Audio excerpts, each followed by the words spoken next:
And hey everybody, how's it going? We're gonna officially start the episode now. Welcome back! Tonight we're doing Mad Monster Mansion and Rusty Bucket Bay. And hopefully we will also have time to clean up some stuff in the castle that I unlocked since I have the proper stuff for it now. But we're gonna see how that goes. I'm gonna do the levels first because it's possible that Rusty Bucket Bay kills me like 50 times, so that might wind up taking all of our time. You know, when I was a kid, the Disney Sword in the Stone was one of my favorites. Yeah? Because we didn't have a lot of movies when I was a kid. Yeah. Basically, like, just the basics, like Beauty and the Beast and Sleeping Beauty and Ariel. Yeah. Fucking Little Mermaid. Mm-hmm. So that was the only one that featured a boy that wasn't a fucking retard. I don't know. Just, it was different, you know? Yeah. No, we had that kid. We had the movie when I was a kid, too. We watched the hell out of it. It was... I don't know. Were you allowed to watch it? Since it had magic in it. It did. So this is... My parents went through a couple of different phases on this. Oh, I'm heading the wrong way. I'm going to Rusty Bucket Bay. I need to start with... My parents went through phases on this stuff where, for a while, they were part of this church that was super, super gruesome about that stuff and wouldn't let you watch anything. And then my parents, as I recall, for a little while eased up when I was a kid, but then some stuff happened with the church, and we got, you know, sort of the rules changed on us. And then later on, we left that church. Well, we got kicked out of it. I won't mince words. It wasn't really my... Too cool for school. It wasn't really my parents' fault. Unbeknownst to them, the pastor was a crook, and they had backed him because they were the youth pastors, and just loyalty, solidarity. I didn't open the goddamn levels, so now I gotta go. This is super far away, too, so we'll have time to talk for a minute. But... yeah, once we got forcibly booted out of that church and sort of reevaluated everything, that's when I got to read Harry Potter for the first time. And, yeah, and when I was a kid, so there was a separate band because when I was a little boy, I got really overexcited while watching some action show and I hit my sister.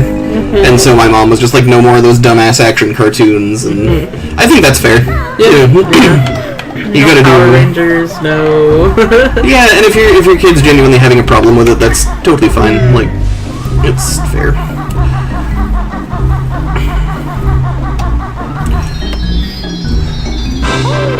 Anyway, it obviously didn't last forever. It was a couple of years or whatever. I used to sneak. I could watch the Pirates of Dark Water before they got home. So awesome and yet so awful at the same time. So that and I think SWAT Cats, I was able to watch. SWAT Cats. I could sneak those when my parents were out. Oh man. So like we were both talking about this recently actually, that both of those, like neither one of those has gotten one of those big old reboots like the Thundercats got, and those would be so awesome if they got rebooted. Yeah, if they just took the source material, took all of the important lore out of it, and then threw absolutely everything else away, they could come up with something really actually kind of good. Yeah, I genuinely think those could be. I mean, you know, they're not the greatest shows ever made or anything, but the concept is there. And with a bit of a higher budget and more technology and an actual writing staff, like, unreservedly, I'll say that Thundercats reboot was really good. Like, that it was a real shame that got canceled. I mean, it wasn't Avatar: The Last Airbender, but it was pretty damn good. I'm a little biased in that regard, but I think... Okay, so maybe it wasn't the greatest show ever on TV, but if you compare it to the source material, right, what they did to resurrect that was nothing short of miraculous, because that show was really frigging... Like, if you've never seen the Thundercats as an adult, do yourself a favor. And don't ever. No, dude, go find the episode where Tiger gets addicted to psychedelic fruit because an evil nymph named Silky keeps giving it to him, and it's just a really transparent drug metaphor. God, it's so good. Yeah, but see, then we could call it Meow York. Meow York and not, New York. Just change it. New Meowland. Well, I think it had a name. It was like Rivet City or something like that. Oh, yeah. I don't know. Buildings were tall, so people might just assume that it's New York. I don't know. I guess. Whatever. The point was, it wasn't... I get what you're saying. I'm just gonna be all nerdy and be like, but it wasn't a military jet, they built their own jet. Are you familiar with the SWAT cat lore? Surely all of the concerned groups writing angry emails will also be familiar with the SWAT cat's lore. What we got? Oh yeah, no, I know. I'm just saying there's, it's not just that it's a drug metaphor, it's that it's one of those really avaricious 1980s, like, don't do drugs, kids. Your friend Tiger here got suckered by this evil, twisted drug dealer. Oh, there's one episode with Chitara where, okay, so they use gold, or they mine for Thundarium, or whatever, to fuel their ships and their tank, or whatever. And, wow, what's his name? Panthro? Yeah. The big gray one with the nunchuck, or the nunchuck? Drives the thunder. Yeah. So he goes and he mines a whole bunch of shit and he finds gold and he's like, yeah, it's cute, it's glittery and shiny, but it's ultimately useless. And he throws it away, and Chitara becomes enamored with it because she's a weak woman. And she's a girl, so she's obsessed with gold and shiny things. She loves jewelry, and, and she, like, it takes over her mind, and she's like throwing children under the bus. Gold. Just put her sweet little gold. I need another earring to complete the set. It's so terrible. Oh my god. Gotta love it. Or you don't, I don't know. This is Mad Monster Mansion. I got a couple little things to say about the level, like, layout. So first off, there's these big-ass gates. We gotta bust our way through them. You might be thinking, wow, giant padlock on that, we gotta find a key. No. Spend 5 hours looking for a key that doesn't exist. Just bash it. That one is also, that right there, I don't know, that one, there's a ton of stuff in this level that it feels like you gotta break shit to get to it, and some of it is just like, why would I even think to do that? Like, these barrels can be broken open for stuff, and there's like notes and Jinjos and stuff in here. You can't complete the level without it, so it's a really easy level. I say that, watch me, fucking bite it 4 or 5 times, it's not gonna happen, it's an easy level. But it is tough to complete mostly because it's gargantuan, maybe the biggest level in the game, if you don't count Click Clockwood because they reused the same map 4 times. And there's tons of shit hidden everywhere, and so, I don't know, I like this level, it's fun, but it's also just kind of, it is our breather before we get to the couple of endgame levels that are going to make us want to tear our hair out, so. But you may remember from last time I was talking about sort of the difficulty curve where the levels come in batches of 3, easy, medium, hard, easy, medium, hard. This is the easy level of the endgame set. Yeah, I see, yeah, and it's... I think some of the stuff they assumed you would just get frustrated and be sort of beak bashing into everything, but I don't think that's like an acceptable solution. You shouldn't be outright trying to frustrate your players into button mashing. So here is the next incarnation of these wall bursty guys. They pop out of portraits and they're skeletonized, but they might do extra damage in this one or something. I don't remember. They're really easy, so they are up next to these torches that can burn you. They're evolving the idea a little bit. We will see are the most sort of sadistic use of them in level 8 Rusty Bucket Bay. Right next to this one, actually. So these ghosts and skeletons are invincible. You knock them over and they'll just get back up again, much like the mummies in Gobi's Valley. But also, much like the mummies in Gobi's Valley, you can gold feather them to death, so... There is no guy in this picture, and I think it's a mistake.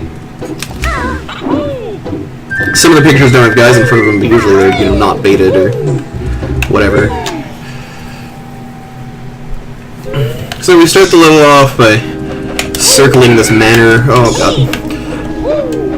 It's right in front of us when we start, so I get it out of the way right away. Bats. Ugh. Is there any video game where bats aren't the worst fucking enemy?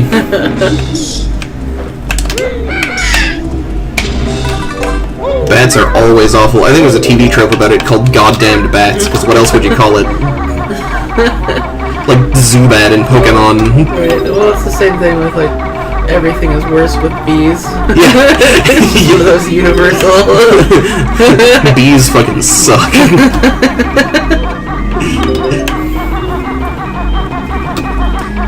They're probably drawing on, like, real-life human experience for that, too, on both counts.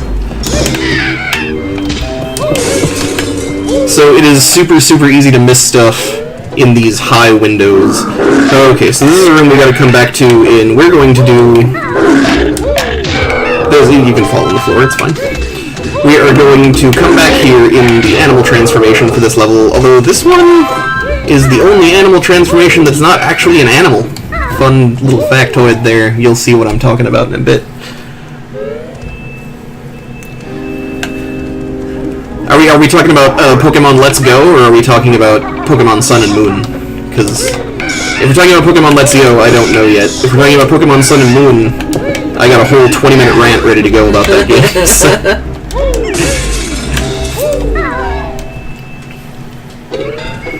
Okay, here's the turlet. We're going in there later, you know it.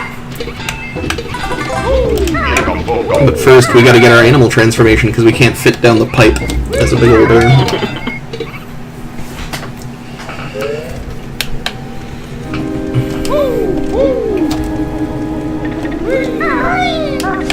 Oh no, oh no! That's right, you got a Talontrot up there, it's slanted. Oh god, I gotta get all the way back up to where I was, and we're there.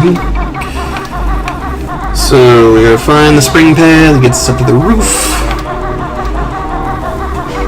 Here we go. Oh. This jump is really, really tricky. Really tricky. Because you gotta land on the pipe, or on the gutter there. Because if you land on the slanted roof, you'll slide off. It's very annoying. What's up, Ginger?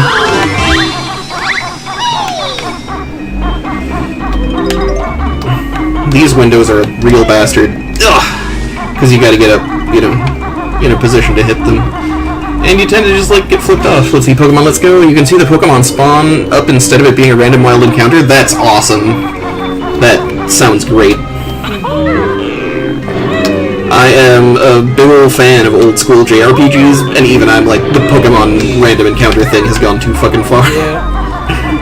Oh, isn't it in Sun and Moon they can call for backup, and some of them can call for backup continuously? Oh no. No, that's ridiculous. That would be insane. No, all of them can call for help continuously.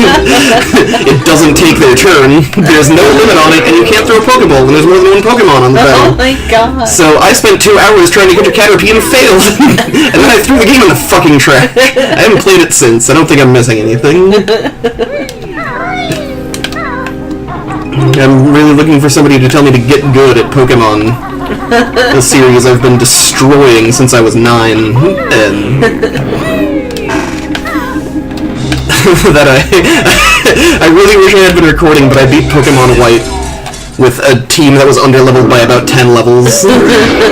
It was absolutely ridiculous, and my Scrafty, Denise, got, like, she punched out a Zekrom. It was absolutely nuts. She just waltzed right up to this legendary dragon and booted it through the stratosphere. Dark fighting is a hell of a, like, attack combination, but this is not a Pokemon stream, so I'll just... Also, I'm just not, like...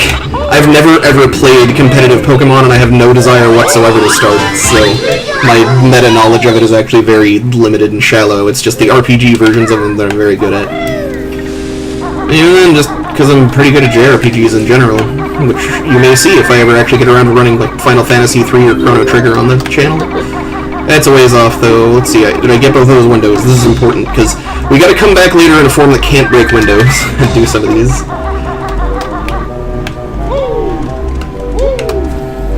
Alright, and now the reason we did all this shit first is so that we can get up here, jump down like Santa Claus, Because we can technically come in here through the front door, but if we do, stepping on the floorboards wakes this guy up, because it makes them creak. Kazooie yelling wee doesn't wake him up, just stepping on the floorboards. But then we can sneak in when he's napping and pick up the Jiggy. And then, of course, he becomes corporeal and devours us for our insolence. Nah, I'm kidding, he just walks away. Oh, darn. Guess I lose. There's a flight pad in this room, but all it gets us is like an extra life, which... who cares? This isn't even me being, like, full of hubris. Like, I'll never need extra lives. Like, they're actually worthless. If you die, you lose all your notes and your Jinjos, so... a game over doesn't mean shit. Dying once is bad enough.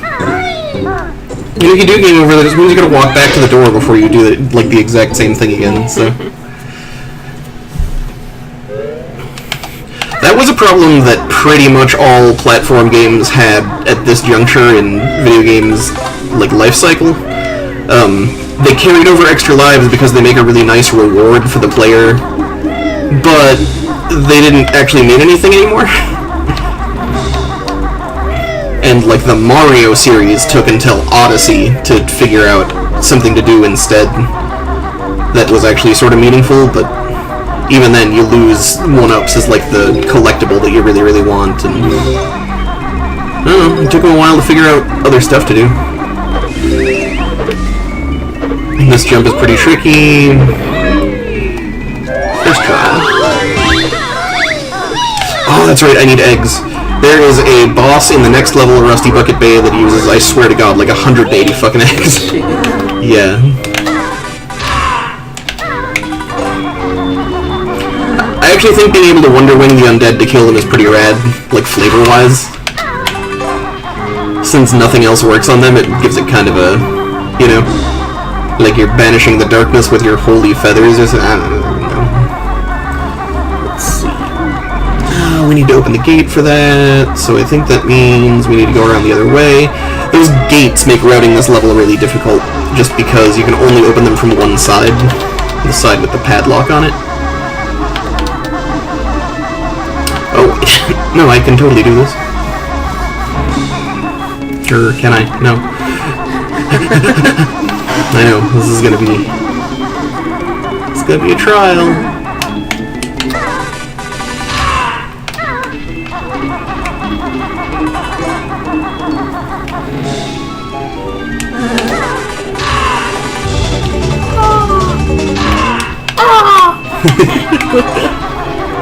See, the last 3 levels give you tons and tons of opportunities to use the Wonder Wing, which I like, because it means that it sort of gives this step up, like, oh, you're using your best collectible all the time, you know.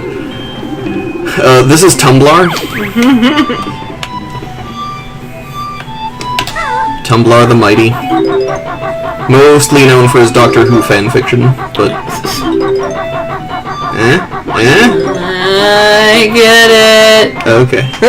So, earlier in the game we had to spell Banjo-Kazooie, and it was pretty easy because there was a deal on the wall just showing us what our name is spelled like, but now we have to actually spell it ourselves with no reference. We don't even own the original box. Like, how are we... Oh no, dude, we're fucked. I know. I don't know how to spell. I was never taught to read as a child, so...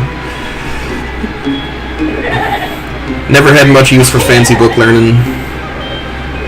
So that's Banjo. This is actually pretty easy, it's just that you're probably going to take a bunch of incidental chip damage because touching those grunty squares hurts you and touching the ghosts hurts you. But the timer's pretty generous, and I don't know. It helps once you've done it a couple of times and you have some sort of instinctive feel for where all of the different letters are. And we're just about done. I love Banjo's pose there. Like he's catching a sick wave or something. Here we go. Now Tumblr goes back to his home planet. And dies on the way there. Yes.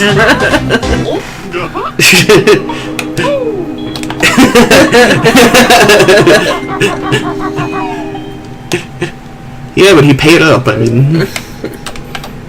Mistress says you gotta do whatever the customer wants. So this is the deal that in no way prepares us for a thing we're gonna have to do in Click Clockwood, where we gotta jump up and land on a slanty roof and not fall and die. A slanty shanty, if you will.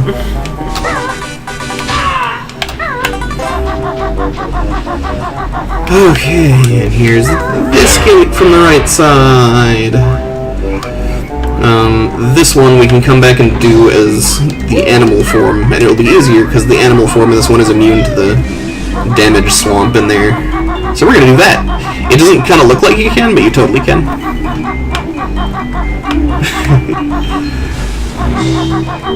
Yeah, all the Tumblr fangirls are crying.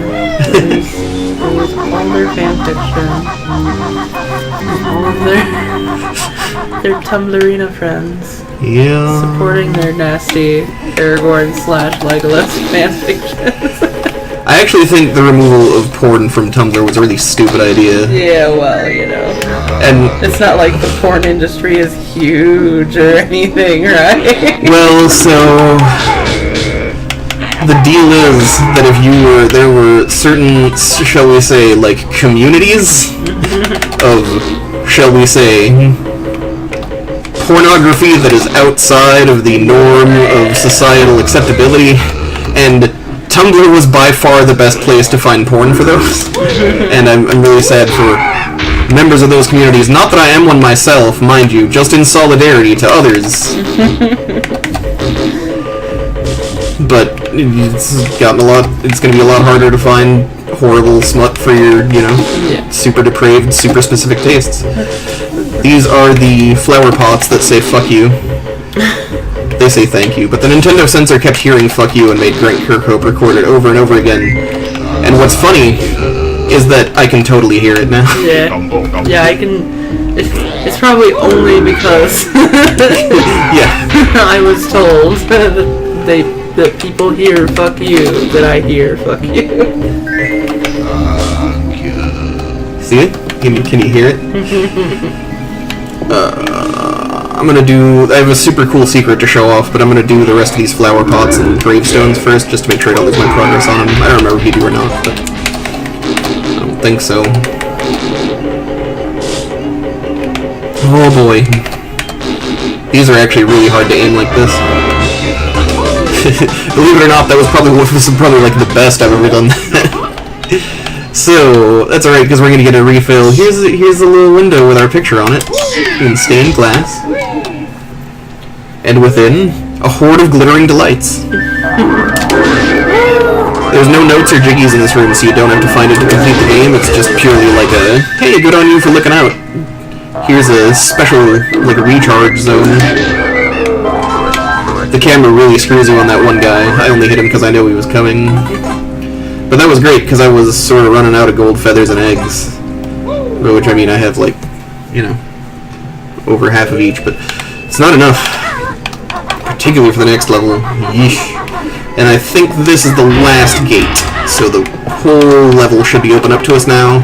This level is legit really huge for the N64 era, and you can get up on top of the church here and look at all of it at once, which is...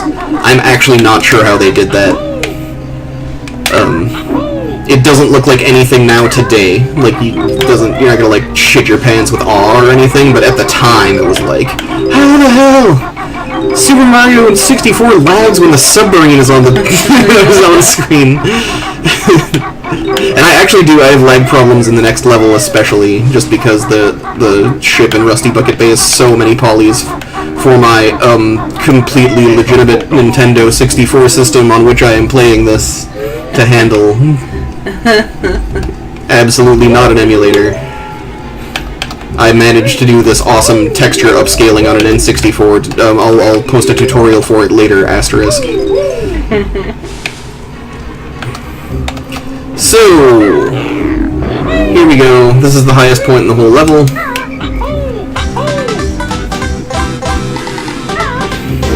And this is what I'm saying. If you know anything about N64 rendering, this is absolutely insane that you can do this and not have the system catch fire.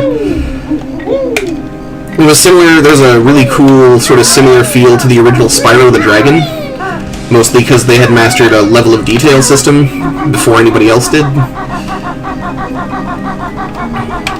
I think these were about the same year. But obviously they have a similar system here because you're seeing ground clutter pop in and stuff. Now I gotta find... Is this the spot with the shoes? No. We need to use the speed shoes in this level in order to get... Mumbo token. We're gonna need a bunch of those. Because we need 20 in this level and 25 in Click Clock Wood. And then that's all the Mumbo tokens we need in the whole game. Okay, I better double check this, because this might actually be where the shoes are. Yeah, it is. Okay, so this is maybe the tightest running section in the whole game. We gotta do this real fast. And it's a big pain in the ass because the camera likes to fuck you over when you're running through the central courtyard. And, by the way, don't touch the portal at the entrance to the level or else you will get kicked out and have to start the level over again.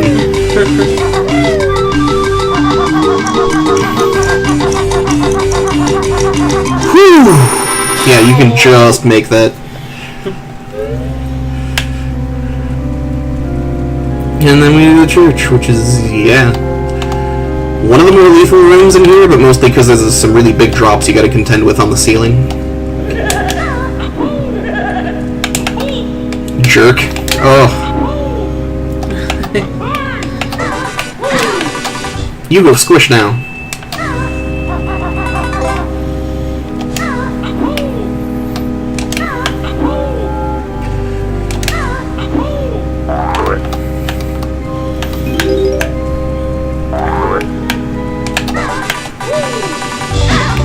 Death removal!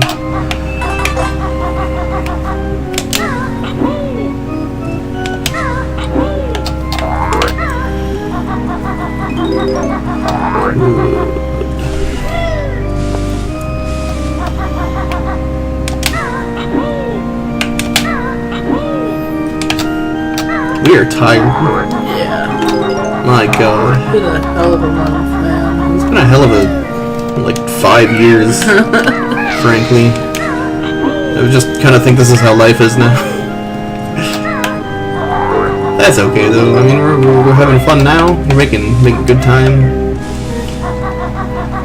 So here's Mozart. This is the part of the game that'll drive you nuts if you know how to play the piano. Because these notes are nothing like the actual notes you're hitting.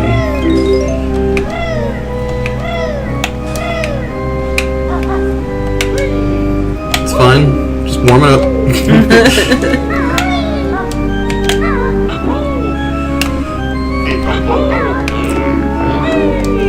Also, even if you speed this up, this doesn't really make a song per se. I don't think, anyway.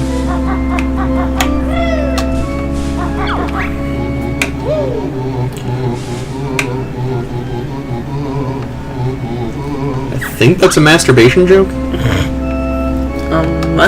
He's a disembodied hand, though, so... This is really easy. Like, there's even a second harder round of this that is not difficult at all. If you fuck it up, you, like, take damage and just keep going, so... it's really not... Yeah. No, I'm glad. They could have made this a real pain in the ass. They could have forced you to start over. The game in general is actually pretty good about that kind of thing, which is sort of surprising. We'll see the one exception later tonight if everything goes well.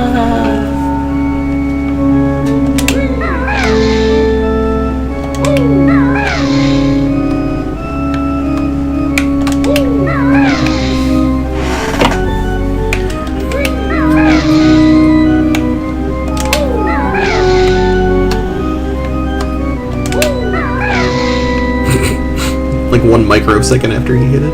Like, yeah, go. What?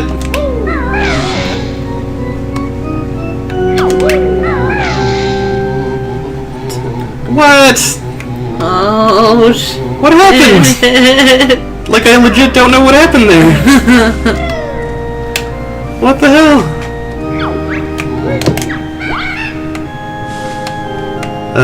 Okay. I'm sure I'll be rewatching this later and be like, God damn it. To me, that just seemed like bullshit. Jeez, game designers, make up your mind.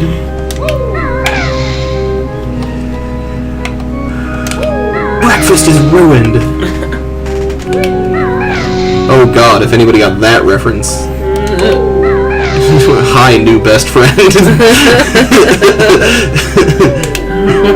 Watching a show from God forever ago. Like 8 trillion years ago on Channel Awesome, and it was a parody of something that no longer exists. And really only existed for a couple of years to begin with. It was sort of like a direct shots fired from one guy to another guy. That was just... It was Linkara making fun of the irate gamer, who was... one of those gamer guys that yells a lot. He was a really, really shitty ripoff of the Angry Video Game Nerd.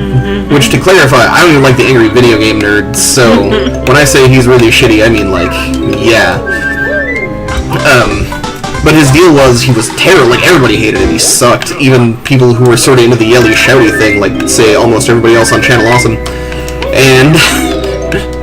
the deal was, he got really, really pissy about people making fun of him, and he would, like, if you mentioned him, he would, like, Google his name and find the TV tropes thread you were commenting in, and a bunch of forums had, like, okay, we know it's hilarious, but don't summon him here and start poking him, because we're just tired of this shit, right? The mods would be like, I don't want to have to deal with it, so... Oh! Jerk. This part is pretty tricky. Again, just because you can die here, but it's not. It's so easy to line your camera up on a straight line with these planks, these joists. But yeah, so Linkara made a video where he dressed up exactly like the irate gamer, and then did a tone-perfect parody of his shitty style, and it was so glorious. Because it was basically like, I fucking dare you, come at me, bro. And Linkara is such a nice dude. Normally, yeah. He's from Minnesota, and he's just really sort of Minnesota nice, doesn't swear in his videos. Fucking pussy. I mean, we love you, like, if you ever want to hang out, dude, I live like 20 minutes from your house. We got a lot in common, we'd have a good time. But if you don't, I totally respect and understand that too. I bet it's no fun at all getting hounded by real-life fans, so... maybe I'll know firsthand someday. Oh shit! Yeah, this is a lot harder if you don't have gold feathers. And I'm pretty much running out, but that happens in this level a lot just because there's so much stuff to kill with it. I could heal right now with that honeycomb, but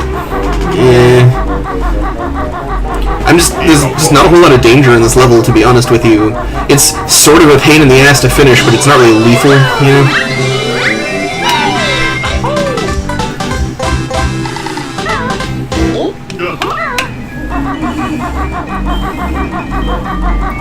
But that is actually really good design. Like, I think this is a good... Gobi's Valley is really difficult.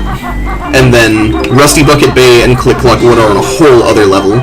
So it's actually a really good design for them to give you a little breather level, and by little I mean gigantic. It's huge, and you just kinda, you know, this one's fun. You wander around, it's got a fun theme to it, the music's catchy, and there's a lot to find and a lot to do. It's got a very different feel than the last two frantic nail-biter pressure cooker-ass levels.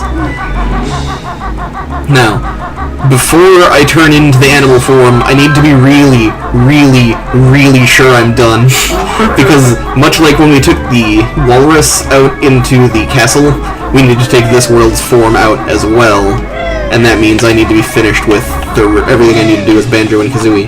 I also need to be very, very, very cautious in this spot, because if I step on the level portal, which is frequently obscured by the camera... it's right there. If I step on that, it will teleport me out, and I will lose all of my notes and Jinjos. The Jinjos are no longer a concern, because I just got the Jinjo Jiggy, but the notes, that would be a huge loss. I have to redo basically the whole level if that happens. I think I missed some notes over here, and I gotta be real sure before I go. Okay, well, I am willing to call that good, and just dive in and hope I didn't miss anything. So, special form time. place your bets. Last chance to guess what it's gonna be. Oh, hi! What's up? Loco Runner? I don't know who that is, but hi! Sup? Good to see you. We're playing Banjo-Kazooie. Okay, so I'm gonna clear out Mumbo's deal, and then you'll have your guesses as for what we're turning into this level confirmed or shattered. As if anybody didn't know, because this is a game from like 1998. Alright. Here we go.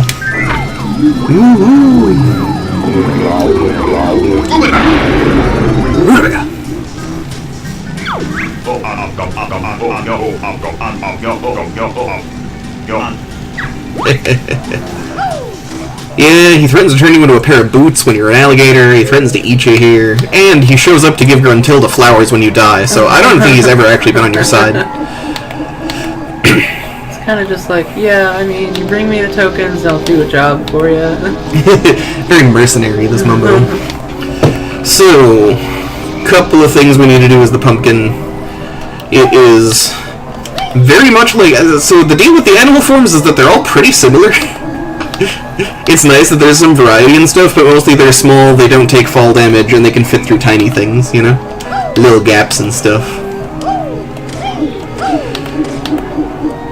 Also, they tend to be impervious to area hazards, and none of them swim, because there would have been separate swimming animations and physics and stuff, and just wasn't really room for it.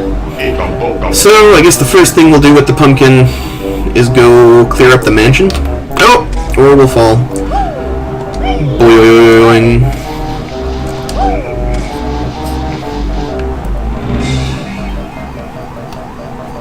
Yeah, so there's really no other way up as the pumpkin.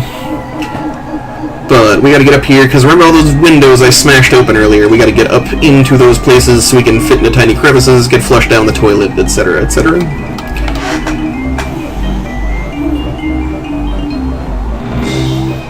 Alright, I know how this game works, I'm smart. Whee! Oh my god. That's okay. Just feeling loose, to be honest with you, I'm really nervous about Rusty Bucket Bay.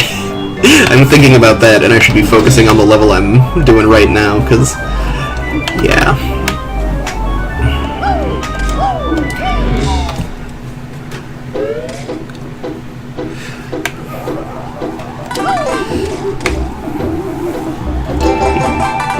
Yeah, so that's that's our second honeycomb piece for the level. We will get our last honeycomb when we finish Click Clock Wood, and I mean when we finish, because the last honeycomb piece is the last thing I do in that level for good reason.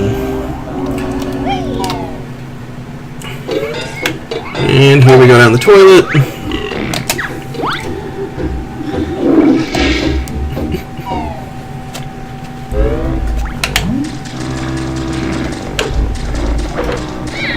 Oh, yeah, that's cool. Yeah, I do need gold feathers.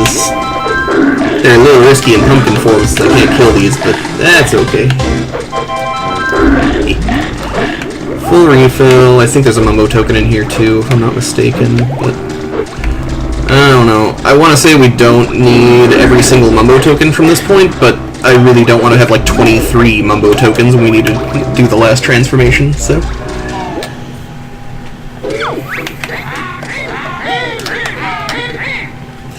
Yeah, she comments on you going down the toilet, too. I probably should have let that play out, I'm sorry. She basically just tells you to wash your hands, which, I mean... Have you seen this place? You don't exactly take care of it, so... Plus, I mean, I don't have any, I'm a pumpkin right now. This place is a huge risk for disease.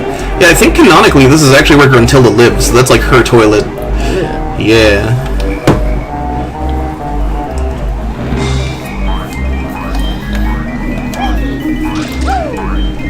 Oh, let's see, so those are the waiters. If we were doing this as Banjo and Kazooie, that's what we would use to get through this poo water. You know. But, as the pumpkin, this jump sucks so much. Like, you get caught on the ledge so easily as the pumpkin. is the high jump, gets you up to the well, but, you know. You almost, I think you're not even supposed to be able to make these jumps as the pumpkin, but you can just kind of get clipped up if you're, you know, persistent enough. There was a lot of stuff like that in the game where I'm not quite sure some of this stuff was intentional, but... So, the first of a couple jigsaws that we get is the pumpkin. Unless I've already gotten one. Yeah, I did, in the toilet. You actually get, wow, you get like 3 or 4 of them as the pumpkin. That's crazy. Ow.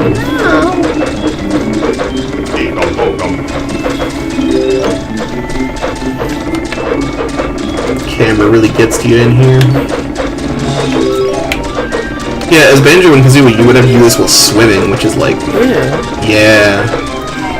The speedrun used to, and they don't anymore, which is totally crazy. How many more feathers do I have? Oh, I'm maxed out now. And actually,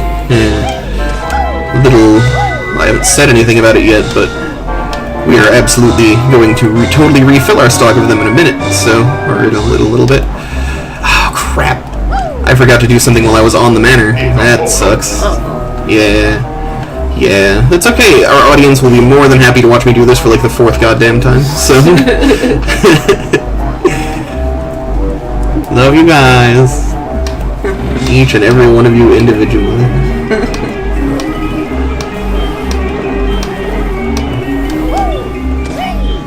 But we're almost done with Mad Monster Mansion, so that... You know, knock on wood and whatever, but that went really well. I'm glad. I was afraid this was going to be way, way more of a clusterfuck than it actually wound up being. So.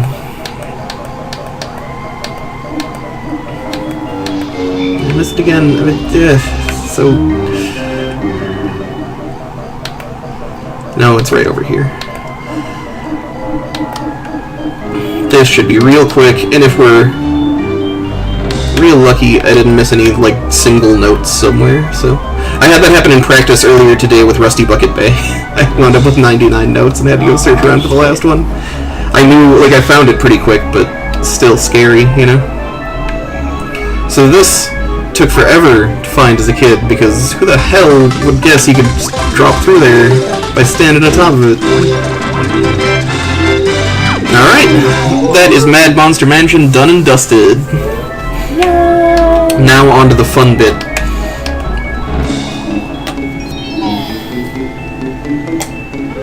Okay. So firstly, we gotta go... Oh boy. This guy tends to get a free hit on you. Oh, maybe not. So remember we busted this gate open last time. Yeah, seriously, and especially, like, on the N64 version, you die and you lose all your notes. That's, like, the worst.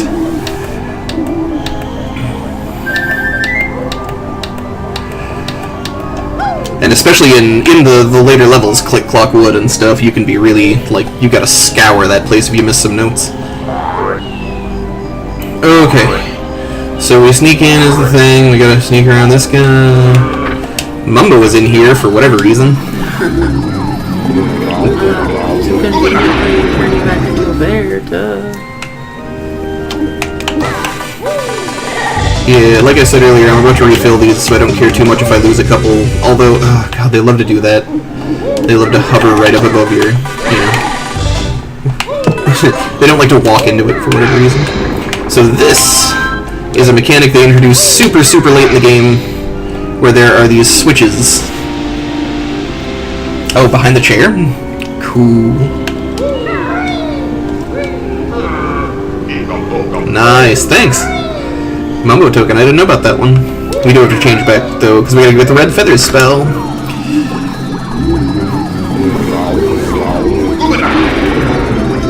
Ah, it's a great game. I've beaten it like 5 times, and people are still pointing out stuff to me I didn't notice.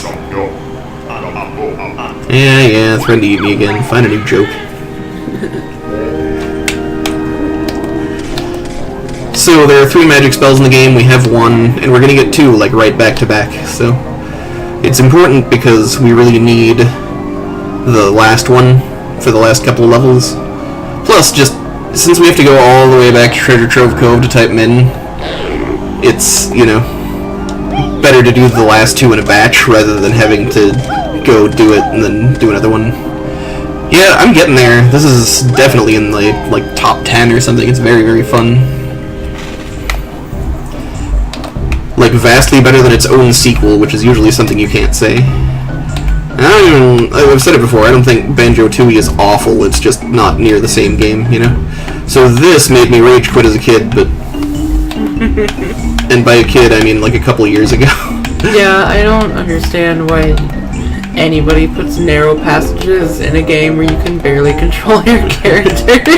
Like, in Ocarina of Time when you're playing adult Link in the Fire Temple, and there's this one fucking pathway. It is narrow as all fuck, but in between 3 doorways, and you have to precisely turn on this pathway and not fall down a huge pit down into the lava. It's not so bad when you're playing on an actual N64 controller, but... Oh yeah, the Max Payne Blood Trails. Oh my god.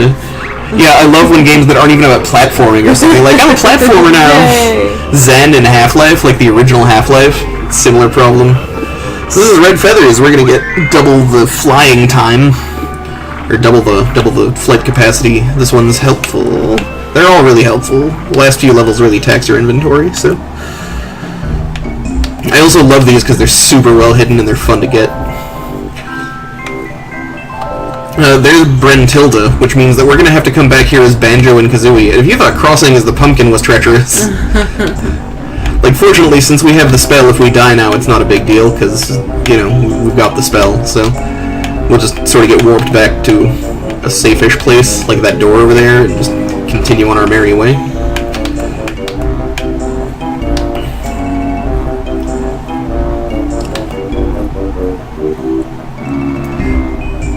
The game will transform you if you get too far in any one direction in one of the animal forms, and I actually really, really like that because there's places you gotta get into, right, but it gives you a really narrow sort of band of areas to check, so you're not just wandering around the entire castle in your shitty, defenseless termite form looking for tiny holes, you know? And it also allows them to limit how you... like, progress. You can't just get all of the spells early because you have one of the animal forms, right? You gotta... You can't accidentally break the whole game over your knee because you can go through it as the crocodile and... Right. God, it would be a nightmare. I'm sure there's tons of... Right. If you didn't build the level around that. So that water switch we hit earlier changed the water level in this room. And the one next to it.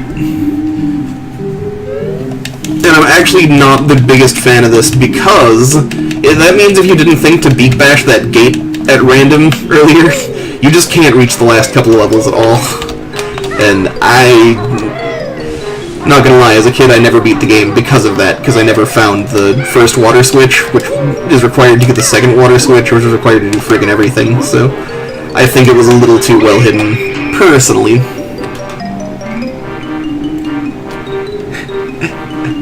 Oh, is there a clip where you can get the bee through the zone? That's really cool, I didn't know that.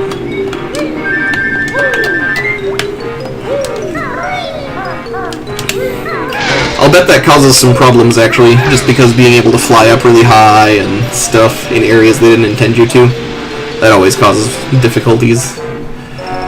So, we hit this switch, because this here is the entrance to Rusty Bucket Bay, but obviously it's closed. Haven't done the picture yet. Fortunately, the portrait for this one is right here.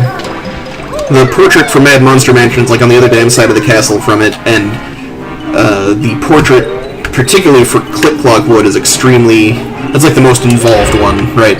But they give you a nice warp to do it pretty fast, so... And we activated it. I remember. I made a point of it last time.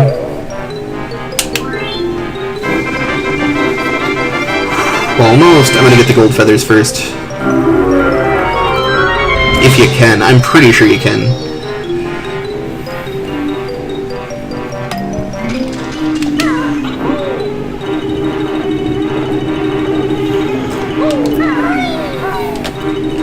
So, the thing you gotta do to access gold feathers is pretty frustrating. I might screw it up a couple of times, and I apologize, because it might be really boring to watch. Because it's just fast swimming, right? But the trick is, when we raise the water level again, that raised it back in this room as well, which gets us up to this cave. It also got us to a note door that could get us into Click Clock Wood. We've sort of opened the last couple areas. We bash this grate. Run through. Now, I'm going to position myself carefully, because if you do this right, you can move before the cutscene starts. And get... yeah, there we go. So I get into the water before the timer starts. That helps. And then we need to swim, swim, swim. We got 30 seconds. And the tough part about this, you actually have a pretty decent amount of time to get to it. It's just that it is very hard to keep your bearings. Just because this whole wall is like one big texture. And you can't really tell where the door is until you get all the way up. And yeah, it's a pain. You only got a couple of seconds to look for it if you're... right. Oh no, it's this direction. Oh no! Yeah. It's just disorienting because you gotta swim up that huge featureless wall, but it's not, like, super tough.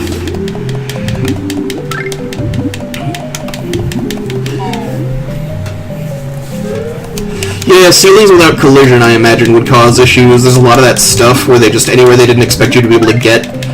Adding collision detection to a surface eats up memory that the N64 had precious little of. And there's also, old games are built in a way, usually, where the system really doesn't handle having tons and tons of polygons on screen at once. Banjo-Kazooie is not as bad for that. Oh, will it, really? You know, I bet speedrunners use that. It's similar to the stuff, like, where they clip out of bounds in Click Clock Wood and get kicked back, but they don't die, so they don't lose their notes, that kind of thing. I know there's a spot where they use that because they fixed the camera in Click Clock Wood.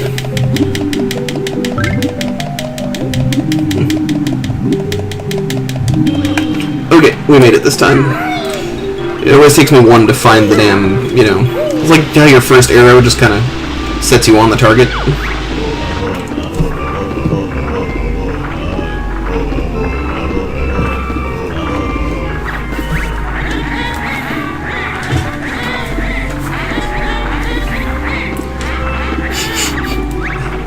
More video game villains should speak entirely in rhyming couplets. Just say that now. Yeah. More people should learn how to write rhyming couplets that are entertaining before they attempt this. That's true.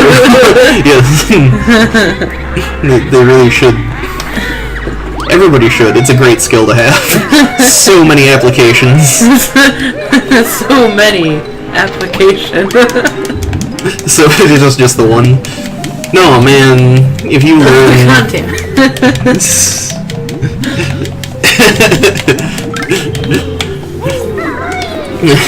Yes, video game writing either needs to be really, really good, or so bad that it becomes really, really good. Like, you want to be screaming your over-dramatic character barks for their limit breaks like it's Valkyrie Profile 2 when you're having a good time, you know?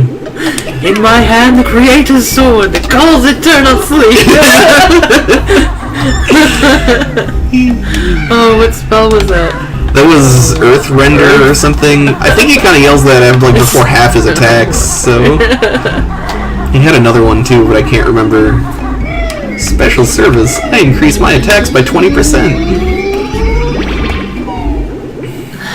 So here's where we use all of our cool warp points that we've been building up throughout the course of the game in order to get back to TTC really fast.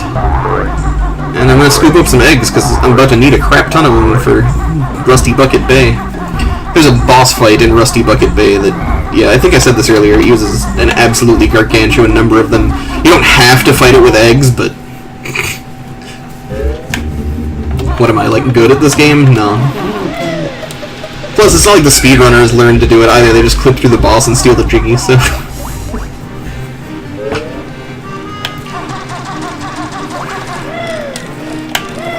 In the video game I'm writing, I actually had like an ancient elemental spirit that speaks in iambic pentameter. Oh, yeah.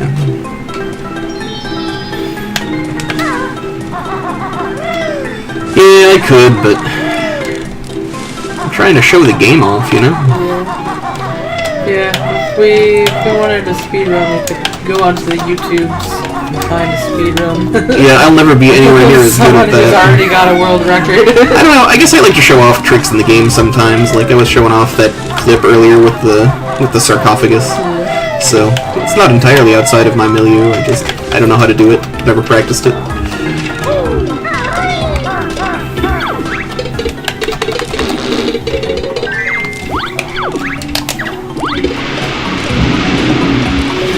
Yeah.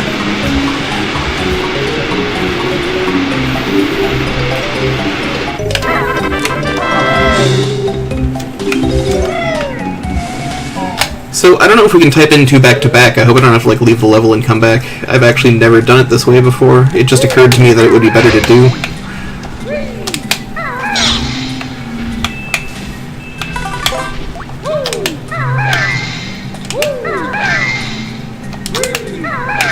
Because, yeah, this is a game. I picked this up, like, I played this a little bit when I was a kid, but I didn't own a Nintendo 64. I just had, you know, my friends had it, or... I think this one I played, my family took our first vacation to Florida. This had just come out, but we had gotten our tickets to Disney World for free by agreeing to attend a timeshare presentation. Oh God, are you serious? Yeah, that and so boring. Well, I don't imagine they probably made your kids sit through it, did they? No, there was a separate room for the kids, and they had Nintendo 64s set up in there, and they had Banjo-Kazooie on one of them, and I spent the entire time playing Banjo-Kazooie, right? And I gotta play Banjo-Kazooie for like 4 hours, right. But that was like the most I ever got to play the game at one stop. There was also, like, Target had a demo system up with Banjo-Kazooie on it for a while that would, like, reset after 5 minutes or something like that, and I was so jealous of every kid who had it, but I didn't play it again until I was an adult, until, like, last year, or a year or two ago, and I got absurdly hooked, because what had happened was, I'd always been a fan of Spyro the Dragon. I had a PlayStation when I was a kid, and I had never gotten into Mario, but I tried Mario 64 after I saw a speedrun of it, and I got so absurdly hooked on it that I decided to go revisit a bunch of other games from that era, and man, Banjo-Kazooie is just, like, the best of the bunch. It's crazy. I love collectathons and Metroidvanias and that kind of thing, and this is maybe the best one ever made, so... I don't know, more of a crowded field these days. There's a lot of people making this stuff. A Hat in Time was spectacular. I don't think as good as this, but still very, very good. And I also feel like this is lightning in a bottle, right? I don't think it's like an insult to say a game is worse than Banjo-Kazooie because nobody, including Rare, could make another one this good. They tried. Oh god, they tried, but... Banjo-Tooie and Conquer and whatnot, they're not like horrifically terrible games. They're just not the same. They couldn't hit the same notes, and I think it was just a product of luck, limitations, excellent skill too, but that's not enough, you know? I think people kind of get the idea that a game development studio could make the best game they've ever made every time if they just really tried. Well, that's very kind of you. Nuts and Bolts was a garbage fire. Yeah, Nuts and Bolts was an affront. I normally get really mad, or like I sort of roll my eyes when people are like, "This was a slap in the face," because it's like, come on, it's a fucking video game. But Nuts and Bolts was really like, and Ukulele was really bad too. Really, really, but like, okay, it's not as big of a garbage fire as Nuts and Bolts, I guess. Yeah, and I don't think Rare, like, take the example of, say, Squaresoft. They made Final Fantasy VII, and then as a follow-up act, they made Final Fantasy VIII. I know Final Fantasy VIII has its defenders, and I don't mean to, like, you know, yeah. I actually have a soft spot in my heart for Final Fantasy VIII. But my point is just that a studio... the same studio working within like a year of itself, same team, same everything, same exact circumstances, and trying to do their best can just make the greatest game ever made, or, you know, I'll be charitable and say it's unique and interesting, but it's not near as good as 7 in a lot of ways, and And so I feel like there are a lot of factors that go into it that aren't going to be the same every time, and it's not just down to how hard they work or the developer's skill, right? And I think Banjo-Kazooie is kind of yet more proof of that Rare, same developers, same awesome guys, but... Okay, so I need to get on topic and give this a little build-up. This is the hardest Jiggy in the whole fucking game. I mean, we're gonna get one first, technically, just because it's on the way, but the Jiggy I'm working toward right here, we gotta go to we're doing it first, because it's probably going to kill me at least once. You don't want to lose all those notes. No. So, you gotta go back to this room, you gotta hit the button to turn off, or just to slow down the fans. I should also just point out that, Goomy's Valley is a little tough, but the difficulty spike for these last two levels is fucking absurd, and this was supposed to be the sort of... Even if you could blaze through the whole first part of the game in, a little bit, these last couple of levels could take you months. If if it's your first time and you're 10, and... So, this is the hardest room, maybe, in the whole game. I don't know, there's one or two challenges in Click Clock Wood I think are about comparable, but... This one... This is the engine room, the notorious-ass engine room, and it's... The fall in here is instant death. I think the only instant death drop in the whole game, but the floor here is lava and we will immediately die. So just keep that in mind. The order in which you do these is important because we gotta cross back under time pressure. Oh, hooray! And you don't want to have to do the one on this side under time pressure over an instant death pit, and this thing you don't want to have to do under time pressure, because what we have to do is get ourselves lined up as straight as we can, wait for it to make its rotation so we have the maximum amount of time, and do this. There we go.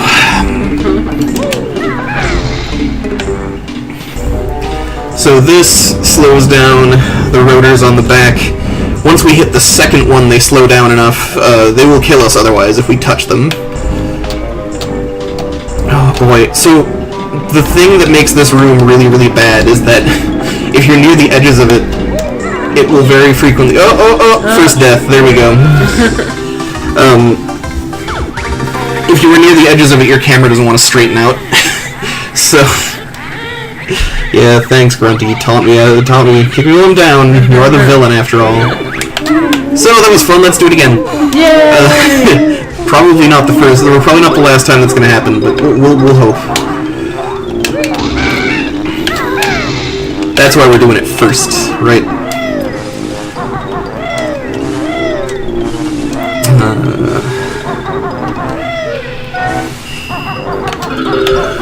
Yeah, the camera doesn't want to go straight on a lot, and so frequently you're at a little bit of an angle and you're trying to go slow because you don't want to, slide off into the wood and die,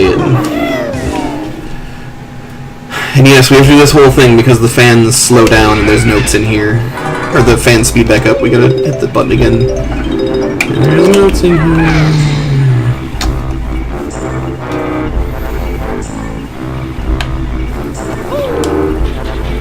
Like I said, in practice, this alone killed me 4 times, so hopefully I'll be doing a little better now since I practiced, but...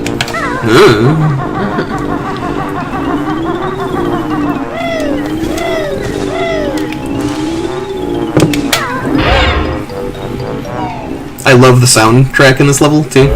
I love that little sort of climbing and falling arpeggio. It's neat. Okay, I'm going to shut up and concentrate.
that sucks. That's not what I wanted to do.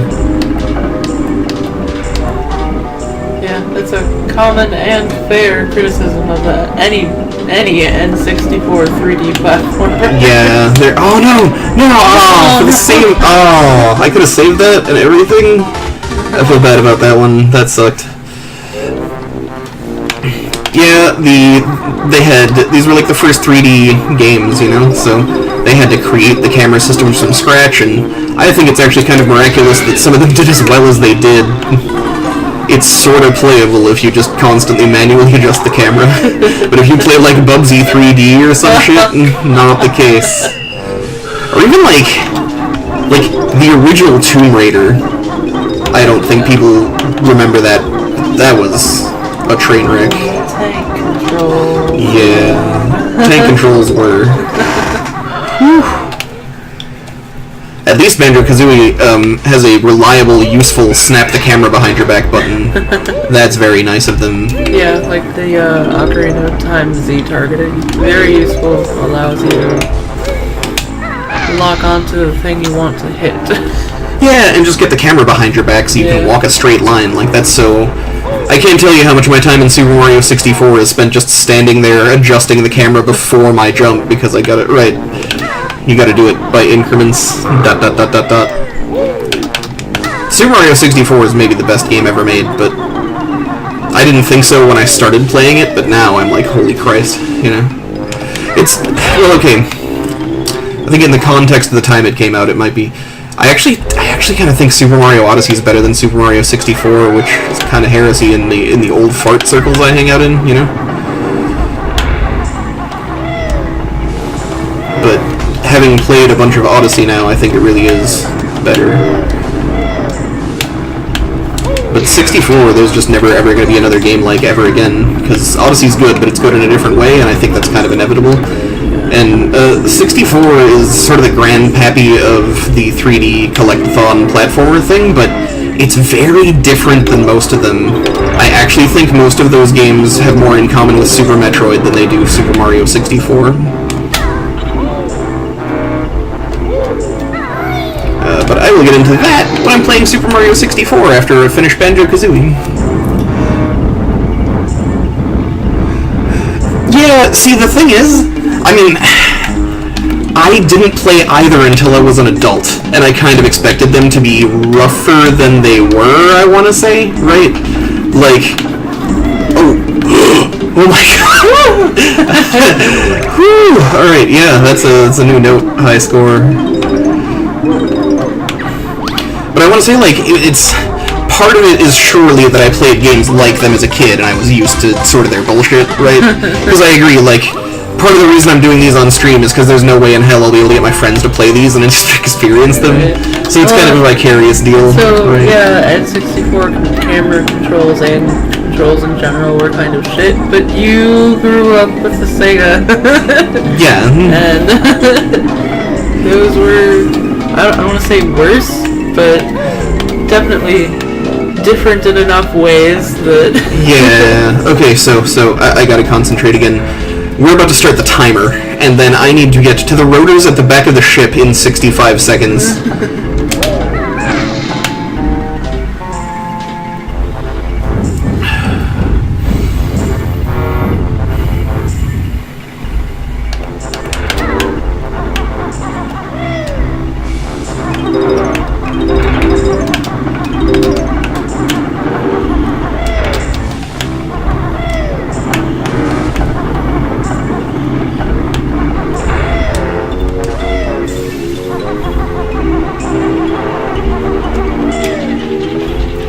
Almost surely get there on time now, because I cleared the engine room without dying. But the trick is living after we do it. However, it doesn't matter so much, because the Jiggy will remain, and all I'd have to do is go recollect the notes, so I wouldn't have to do this again if I fucked it up, as long as I get the Jiggy, we're okay. Oh, the water here is oily and you lose air twice as fast, and you don't recover air when you're on the surface, you continue to lose it. So, camera-locked swimming section kind of fucks with you here. Oh my god, that went so friggin' well. Worth the 2 deaths it took me to get there. Yeah, only 2, that's good. It's not bad. Twice as good as I did in practice. Okay, and then yeah, you don't regain air when you're on the surface. Now, we're gonna follow that up with another super lethal swimming section with a fixed camera, because there's a couple in this level. Yep. Those are fool's eggs. I can't imagine being desperate enough for eggs.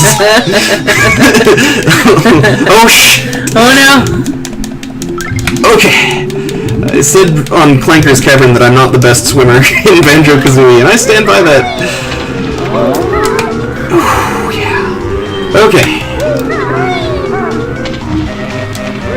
That is probably going to happen at least one more time where we get real low on air, because there's a couple more obscenely difficult swimming sections in this level. This is the sort of the badass super hard water level to test off all your swimming knowledge.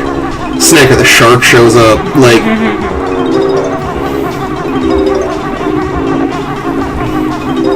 Alright, well, we cleared that. I am going to stay off the ship for a little bit and just clean up the surrounding edges, because much like Clanker's Cavern, you've got sort of a central hub full of little rooms, and then you've got a big ol' sort of border that's covered in collectible goodies, and a bitch to navigate. So...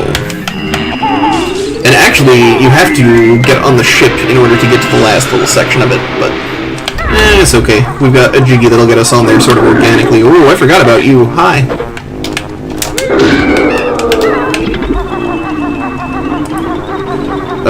Ask me how long this took me to find without a walkthrough. How long? Not that long. I don't know. By this point, I was so used to slamming into every stupid thing in the game that just every random door and window, I was like, that might be breakable. Which is actually good, because there's plenty of that stuff in this level. Not as much as in Mad Monster Mansion, but Mad Monster Mansion's sort of the apex of that. And as I recall, there's a little bit in Click Clockwood, but they kind of take a break off it. They don't make it a major theme.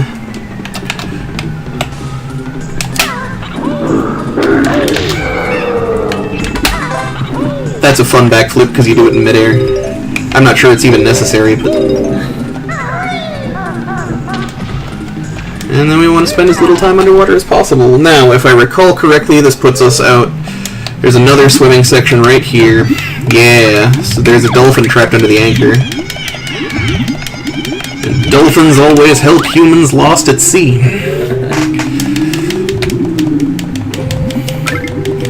I love this hallway because I love these guys.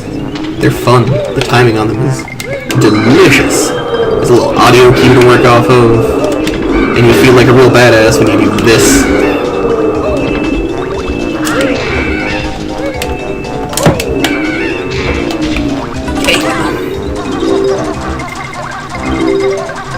This is another one of those swimming sections that's a little tricky, but it's not the remaining really lethal one. That is the honeycomb piece. Oh lord, the honeycomb piece. There's, you know, 2, but one of them in particular.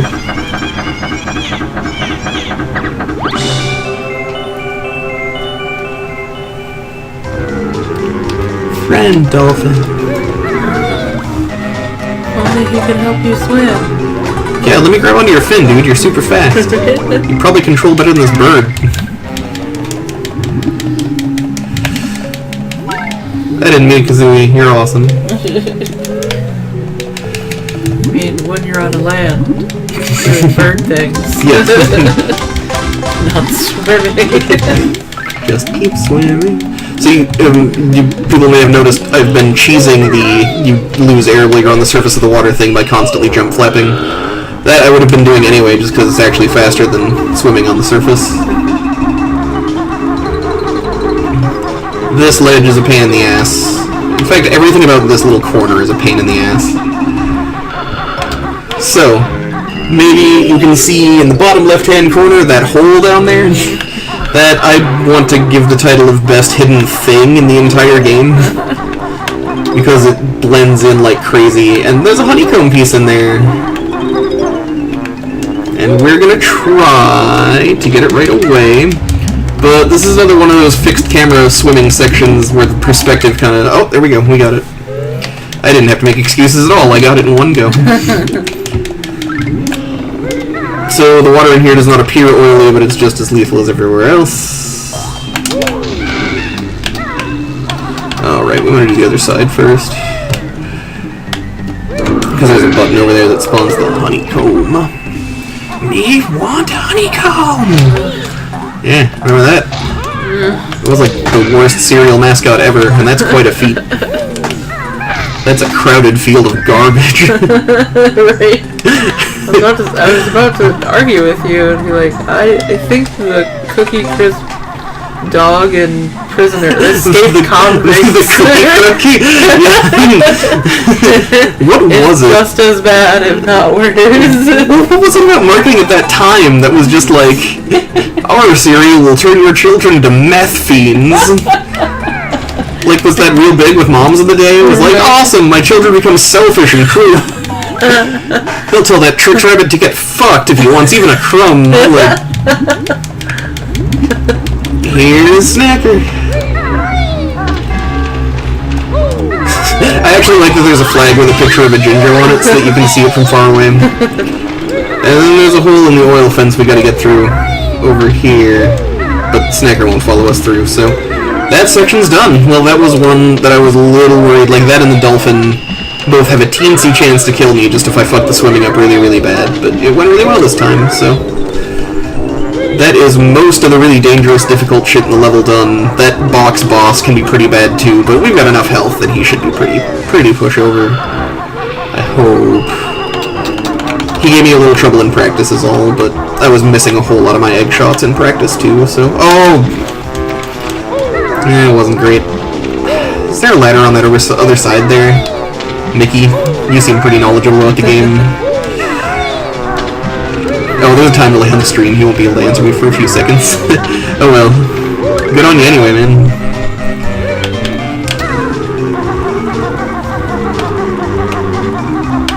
And he says yes. Okay. Well, shit. If I fall in again, I'll go there.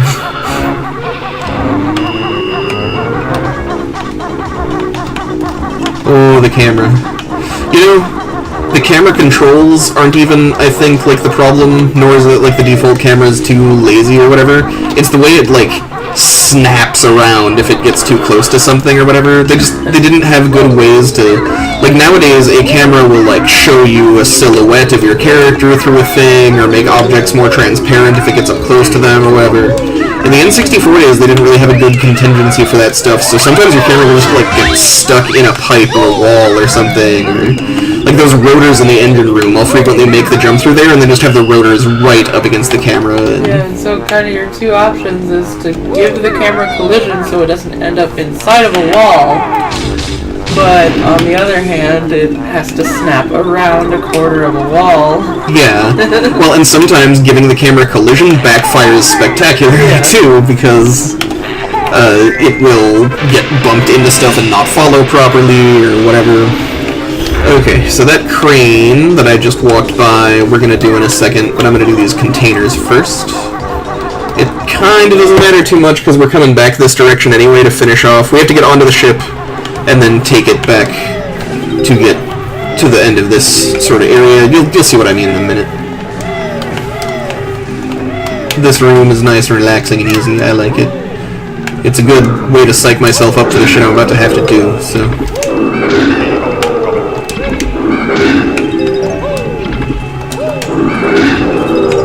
I love their death scream. I love the sound design in this game, just in general. All the little, like, the notes feel so satisfying to collect because they got the little jingle, and I love the little jiggy dance, and... It's all very charming and fun. I even like the farting noise when Kazooie poops out an egg or whatever. It's just... It could have been... That could have been so stupid, right? Yeah. I could be rolling my eyes every time it happens, and instead I'm like... Okay, so there's a bunch of TNT boxes in there, and we can kill them for extra lives, but... A, I'm about to need all my eggs. B, extra lives are pointless. Oh no, I wasted an egg! What is this? There's eggs back here that I could pick up to make up for the one I lost. This one goes out to the one I love. And then we enter this one from the top. And there's a Jinjo hidden in here.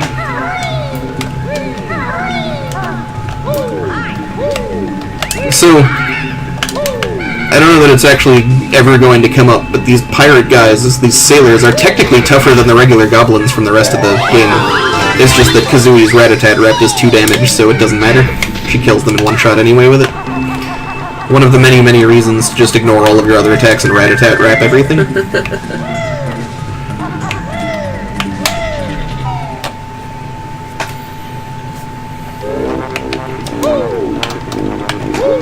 Okay, so you see the toll over there is actually, we can't reach it from here. And boy, I can't tell you how long I spent sitting there shooting eggs at it, hoping that I could snipe it, but they disappear before they reach it, so. They don't just, like, devisualize, they don't actually, like, they despawn before they reach it. This jump is pretty tricky, because you have to go out and then in, but it's just a new take on the...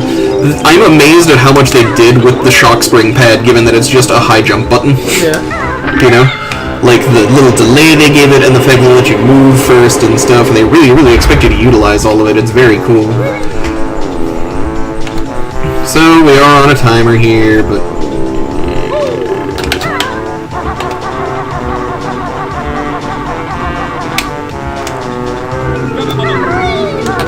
not that hard. So that gets us onto the ship. It'd probably be faster if I, like, hit some stuff along the way, but I'm just gonna go do the rest of the outer rim before I forget. There's a pretty natural progression here. I love that you can Rat-a-Tat Rap from the Talon Trot, because it lets you do these crazy jumps in midair and then cover a little extra distance right at the end. And man, if Kazooie's at top speed, her Talon Trot will jump just as high as Banjo's backflip and can get you basically anywhere it can go, so it's really a spectacular, it's like the trickier but more useful form of movement.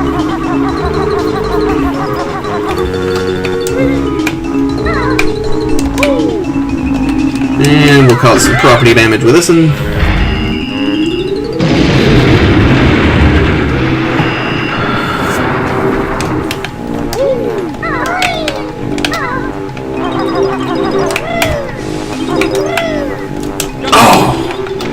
That really sucks.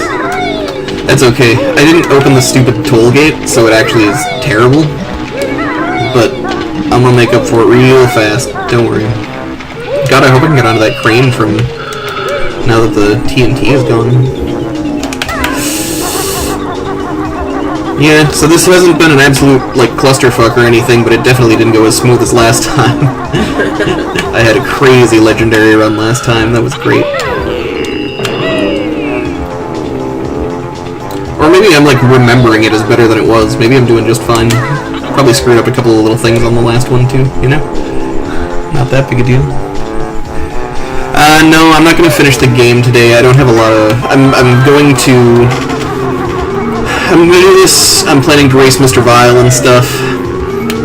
But I'm going to have to do Click Clock Wood in its own separate episode, because that's seriously going to take at least an hour and a half, and... I'm an old man. I gotta get to bed at some point. I don't know, we'll see what time it is and stuff. Maybe I'll take at least one run at it.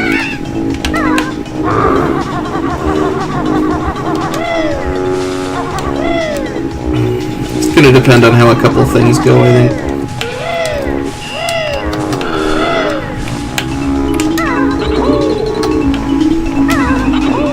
Normally I do like 2-hour streaming sessions, and they're ideally like every other week, but I keep running into technical problems, and really, like, I'm parent to a small child, and I'm not really, like, doing this like a career, you know what I mean?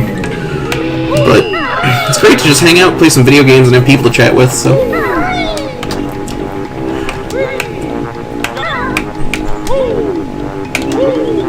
Okay. So that got us back to where we were before I screwed up.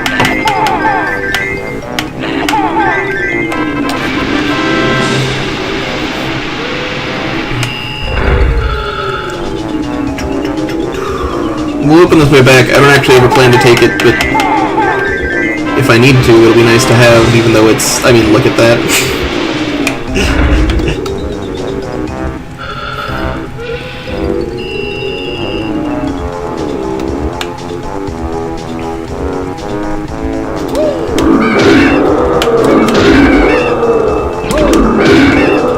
Here we go. That's the Jinjos done. That's a bunch of pressure off, because now if I die, I don't have to recollect the Jinjos. Or any of the really difficult jiggies. I would have to do all the notes, and that would be a pain. So, we're gonna try to avoid that. 2 deaths for the whole run so far, and that's plenty. Thank you very much. Actually, did I die in the first episode or something? I don't think I did. It'd be pretty friggin' hard to die in Mumbo's Mountain and Treasure Trove Cove, but I've died in TTC before. I'm not too proud to admit that.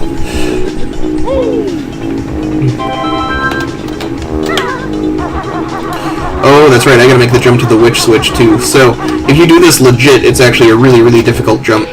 But you can get like a running start with your Talon Trot, and then do the Rat-a-tat Rap, and you'll just barely clear it.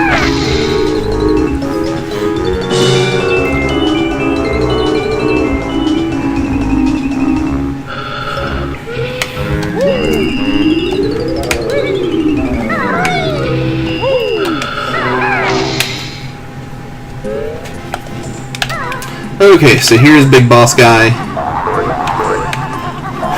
This gave me, like I said, it gave me a little trouble in practice, but I didn't die or anything. He's not that tough. He is, I guess, probably the hardest of the mini bosses. He's not the hardest boss by far, because Gruntilda is a really wicked lethal final boss. I love her boss fight. I can't wait to get to talk about that, but I'm going to be doing it while I'm, like, screaming at the top of my lungs because I'm dying over it.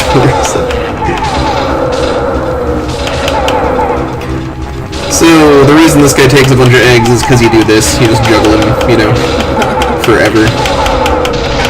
And I'm getting really good. Earlier, these guys were, like, splitting off, going all over the place, but I've got them just pinned against the back wall right now, so this is working out great for me. So normally these guys get spread out everywhere and then they're approaching from different sides, and like you have to deal with the one that's getting closest because your attacks push them back and stuff, and it's actually very neat, but as you can see here, there's ways to cheese it, and totally just a way to clip through the box, grab the jiggy and leave, so I'm just not familiar with how to do it.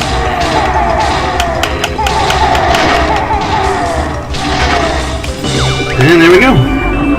But you see, like that took... I have 7 eggs left. There's a reason his room's covered in them.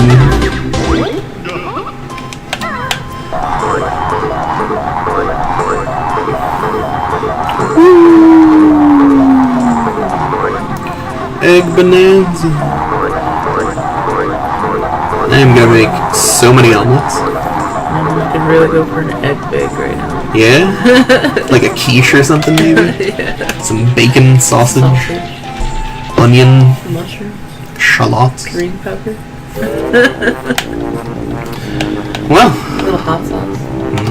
Yeah, flaky pastry crust. I like to eat a lot of butter for breakfast because I don't want to live to 40. Right. So we got the rest of the ship to do now.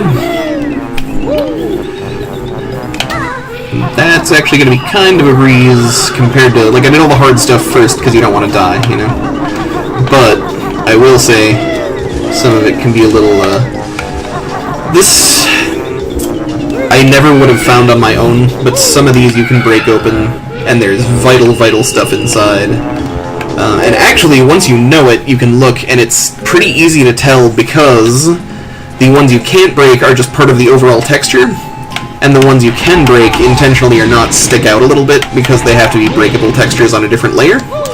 So I'll show you what I mean when I find one we can break. Also, some of these smokestacks you can jump in and others grow teeth and bite you, but you can test it by like getting close. You don't have to just, jump in. Right. Head first. But the ones that can bite you actually have a surprisingly big range, and I take stupid hits off them sometimes.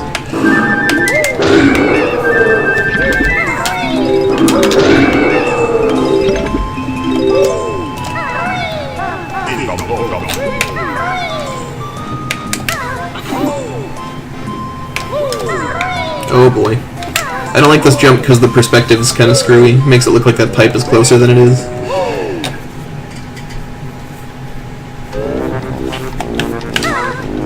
Oh crap, what direction did I come from? This one, I think, yeah. So... this one grows teeth.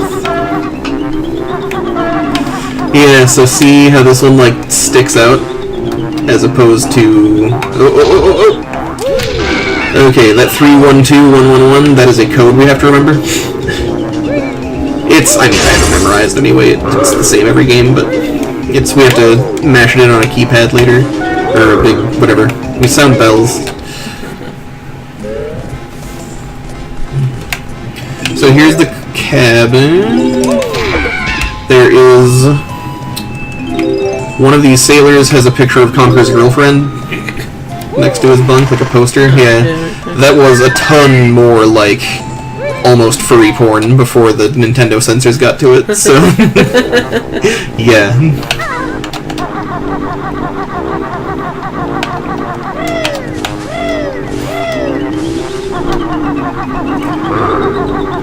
I could be getting my anecdotes crossed, I guess, but I'm pretty sure that's a thing.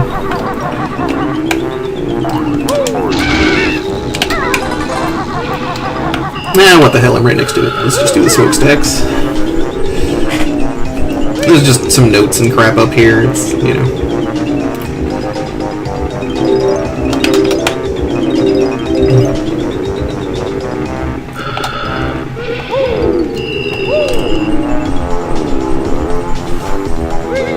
Oh, it is just really good to be doing this again. Oh, no. Oh, I fell right into that.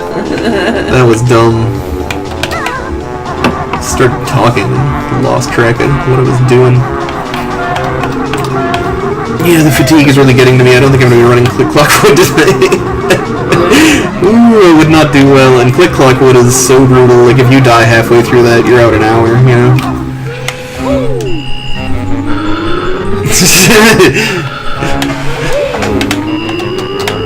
Get dunked on! New study shows link between depression and getting dunked on. The Onion. So great.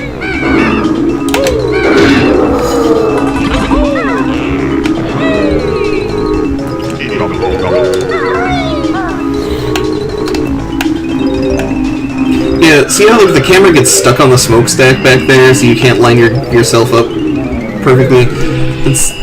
We were talking about that camera shit earlier, and that's kind of the deal, right? You didn't have a lot of good options, and they sort of refined things over time, but, you know, it shit takes time to figure out. It's sort of like criticizing the earliest bicycles for having an enormous wheel. They needed that wheel for reasons, you know? People kind of figured out better ways to do it as they went. But it still looks goofy as hell. Don't you want to ride a penny farthing around? Come on. Get a nice step ladder to mount it with.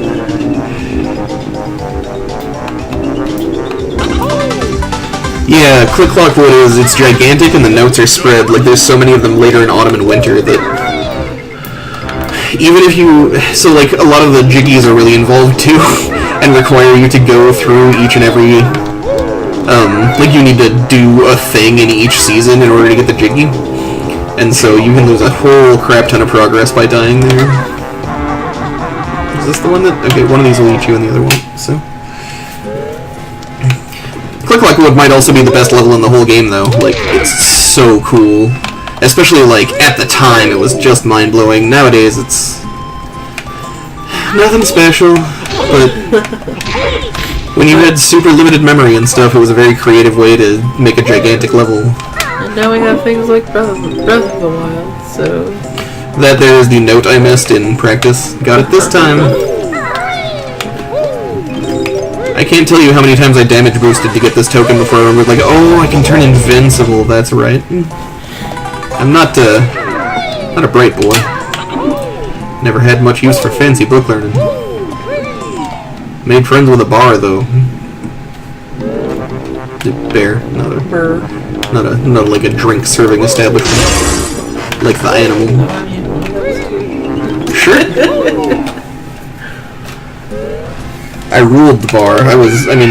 And by bar I mean Applebee's. It was because of karaoke.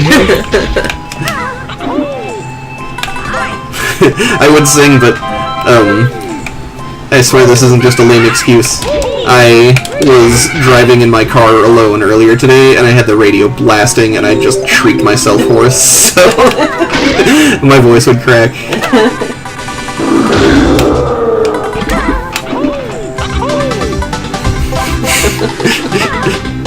I was singing the Boston album, third stage. Hey, there's 10 jiggies. How many notes am I missing? 4. Fan-fucking-tastic. No, I know where they are. It's fine.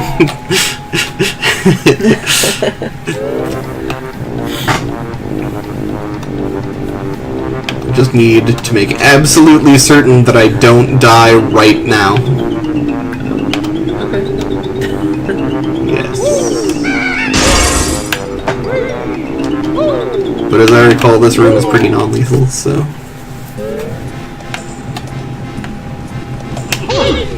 There's these jerks in it, but... I should just get...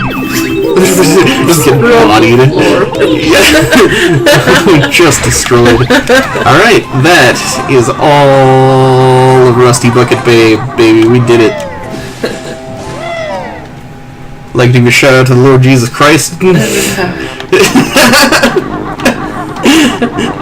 Fuck you to all the haters who never believed.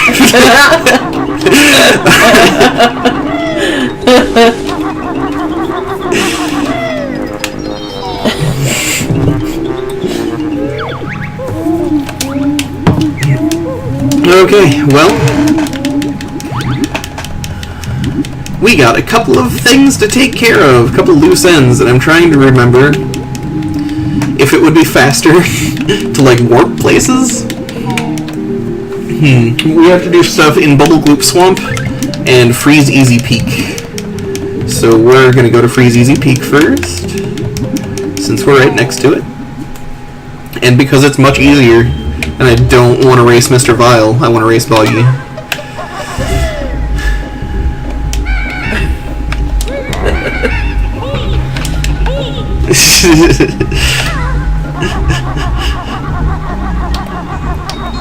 Oh yeah. I really want to repeat the Old Man Murray joke about like clicking on their banner ads, but like every Old Man Murray joke, it is a level of comedically offensive that you would never ever get away with now. So ever, like career ending. It's so fucking funny. None of you get to hear it. Yep. Sup? Cool. Oh crap, I hit B, because, yeah, if you skip his text, you decline the race. I forgot about that.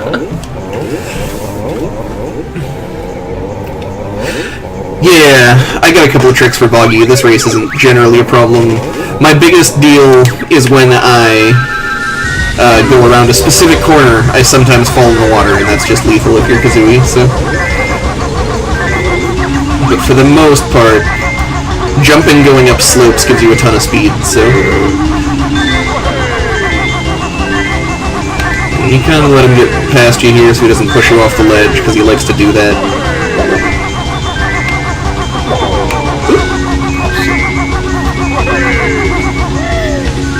It's okay, Kazooie is so much faster than him, like... He does alter his speed, so that's the part I sometimes fall and die in, and the rest should be pretty much a breeze.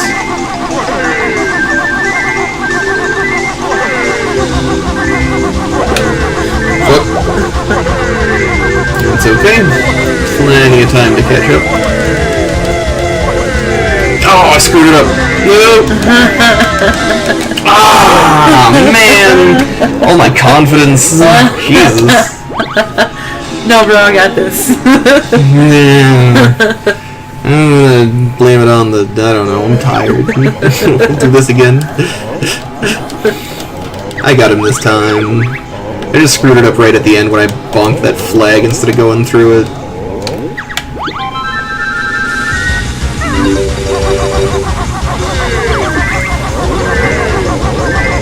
I run into the sprint shoes as Banjo instead of talon trotting to them because your hitbox is smaller as Kazooie, and I have had several occasions where I tried to run at them as Kazooie and the shoes, like, I missed them because they were running in a circle like they do, and that's so embarrassing, I just can't bear to do it again.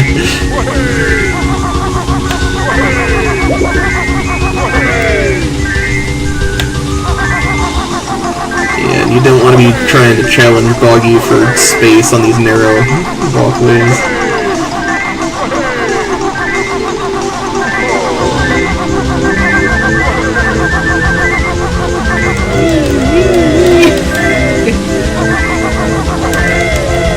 There we go. Kicked his ass this time.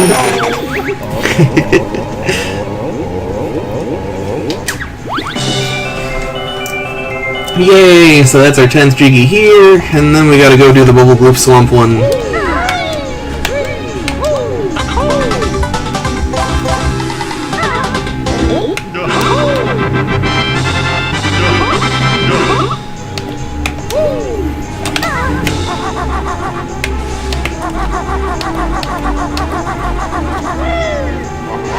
Alright, we'll get out of here. And then we're gonna do Mr. Vile. And Mr. Vile is the requisite collect-a-thon mini-game that makes you want to, like, tear all your hair out and bite through a leather belt and various other, like, it's just, every one of them has to have one. Like, Spyro 3 has the Yeti boxing, and, trying to think, Super Mario 64 has several, but they weren't really, the mini-games weren't such a thing in Super Mario 64 or the original Spyro the Dragon, right? Those kind of crept into the collect-a-thon genre later. But it just became a deal that you would have to play some terrible mini-game that wasn't tested very well. And actually, of all of them, Mr. Vile, not that bad.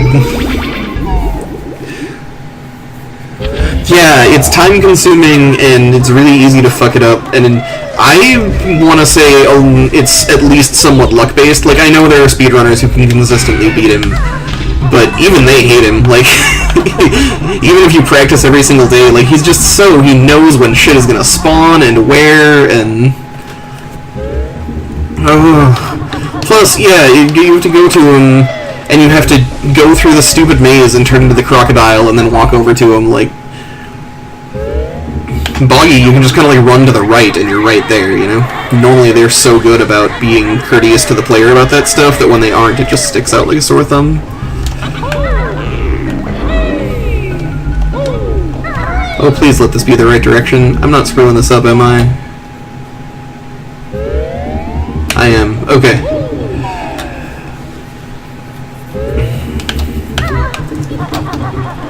Man...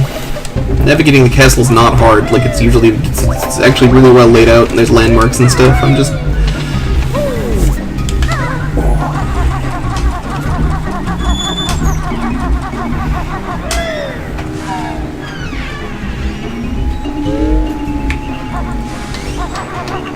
Okay.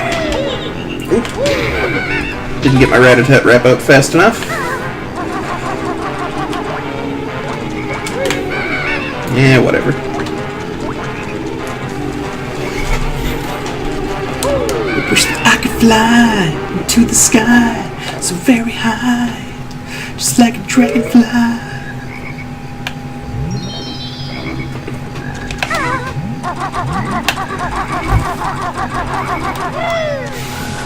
It's obviously the Lenny Kravitz song, but check out the Neil Cicierega version of it if you get a chance. It's real funny.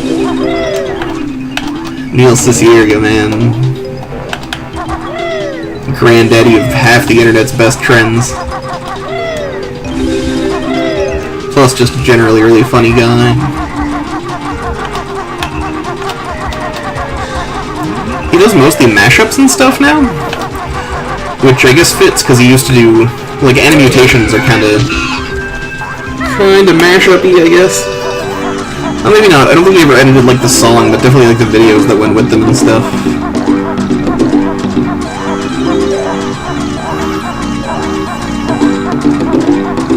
Fortunately, I don't really need the notes, because I did this one already, so...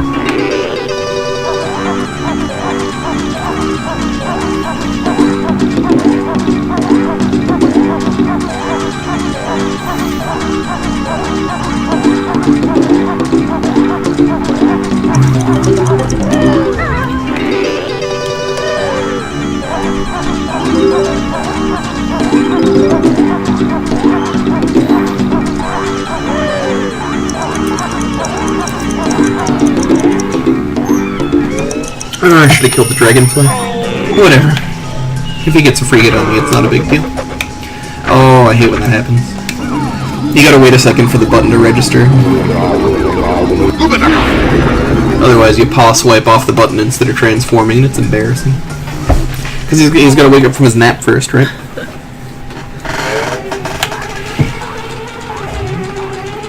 He just sleeps all the time and basks in all the mumbo tokens you brought him. Alright, here we go. Mr. fucking Vile.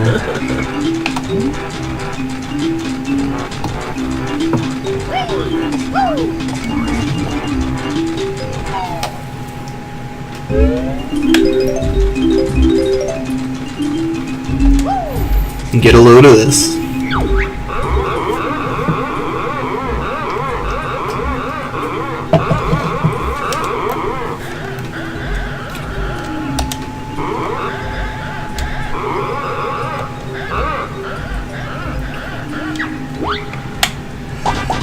So, we wanted to get the sprint shoes first because we can use them as the crocodile here, which is it's the only place in the game that works at all, but it's pretty cool. I don't know. It makes this doable. He's kind of kicking my ass already. The trick is, you want to follow him around and starve him out, right? You want to eat shit before he gets to it, and also when there are no... Like, he will always go to the one that's closest to him, and he knows when one is going to spawn and be closer to him, right? So, he will sometimes lead you to Yumblies that have not spawned yet, just by cheating. And you can use that to your advantage if you stick, like, right on his tail. But the first round, you don't have to be super assiduous about it. The later rounds are absolutely impossible without doing that. At least somewhat.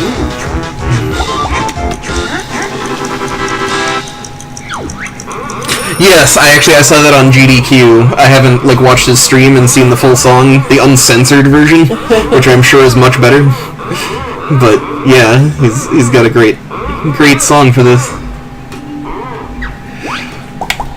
Okay, so now we have to eat the red ones and avoid the yaller ones. Second round is not much harder than the first, but the third round, oh, I didn't grab the sprint shoes. Oh well. I got a good feast going right off the front for it. For my troubles, so crap.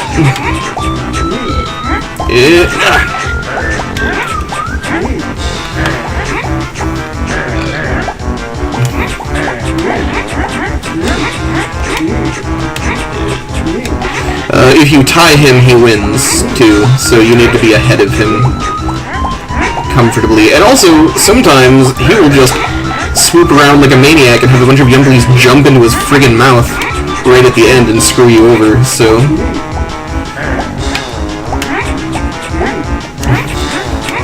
Yumblies will also pop back into the ground after a while if you leave them. Okay, now round 3. This is the actually hard part. Every 10 seconds on the 0, it changes which one you need to get. Right. My shoes didn't run out. That's really weird. There we go. That sucks. That probably cost me the match. I don't know what was up with that. Oh, it changed on me. I was dumb. I wasn't paying attention. If you are in the middle of eating one when the color changes, it will still fuck you over as well. Like, you need to be ahead of it by a bit.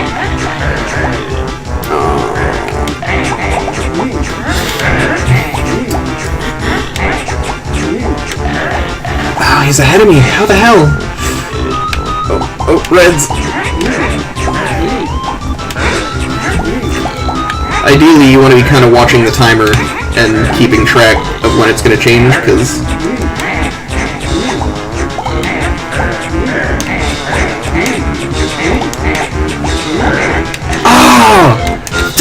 I tied him. One literally spawned into his mouth as the thing was ending. I fucking hate this guy. And then he hits you, and then you don't have to do the first 2 rounds again, thankfully. But I think I might have to leave and come back to challenge him. Oh no, here we go. Good, this is perfect because I'm as far as fucking possible from the shoes. Now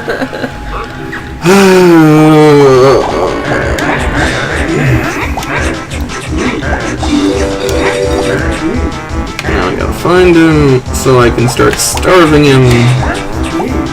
Because I didn't do that enough last round, that's kind of what happened is...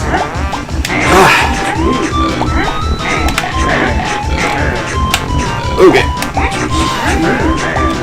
Damn it. No, it likes to fuck you.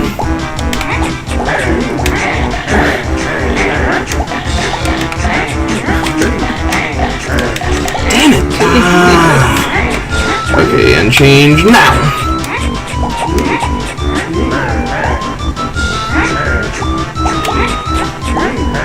2, 1, now.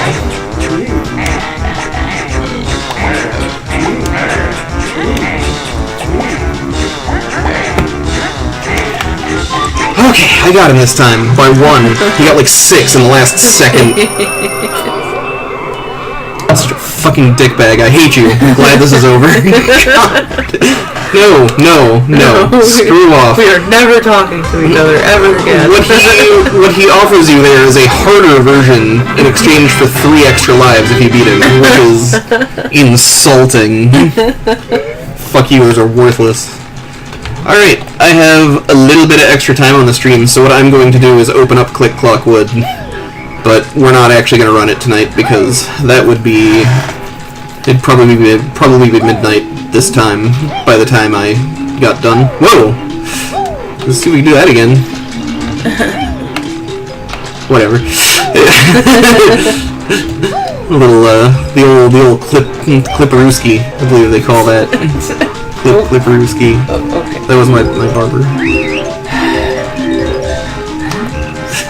It's okay. We're all tired. I know. It's been a long day. You don't have to do this to yourself. Okay. You don't have to flick this on others. On other people. I have to keep the... You remember the Let's Play, back when Let's Plays were like brand fucking new, they had that Let's Play of Sonic 2006, with those like 8 guys, and they were like, we're gonna beat it in 1 fucking night, and you can, like, by the end of it, they're broken men. It's hilarious. I don't think they did it. I think they got, like, part of the way through Knuckles' deal, and were like, fuck this! Fuck everything! Fuck life! And then the next day they come back to beat it, and you would hear, like, the defeat in their voices. They'll sound hungover because they're tired as shit. And also they've been playing Sonic 06 and like when they beat Silver's final level and it turns out there's a whole extra section of the game, the like betrayal. I think they named all of the episodes right after the stages of grief because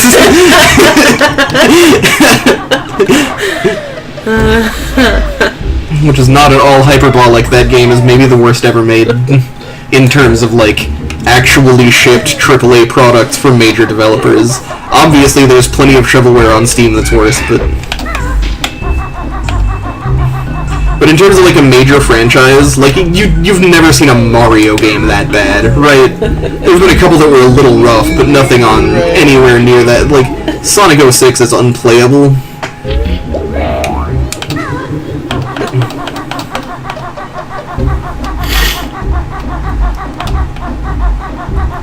Unlike all of you tryhards, I have actually played it.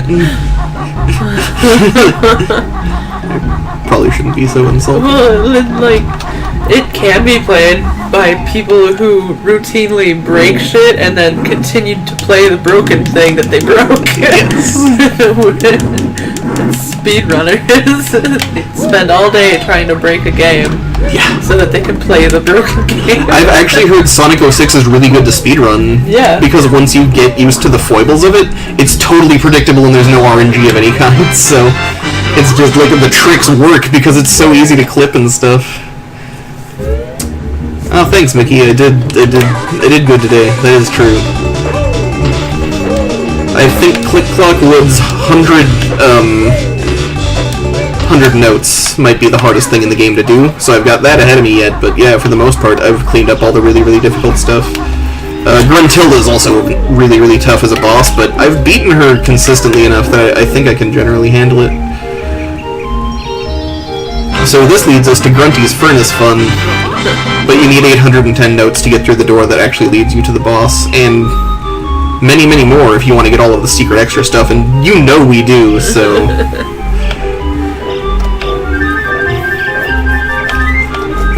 and then we hit this, because we have to actually spawn the jigsaw deal to put the portrait together, and you may recognize that as the room next to Treasure Trove Cove from way, way back in episode 1, like a year ago, because this series is cursed. But, you may also remember, we opened a teleporter up way back when, and check this out.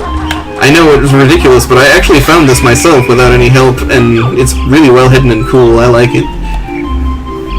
And this warp gets you all the way back to Treasure Trove Cove area from the very, very other side of the castle.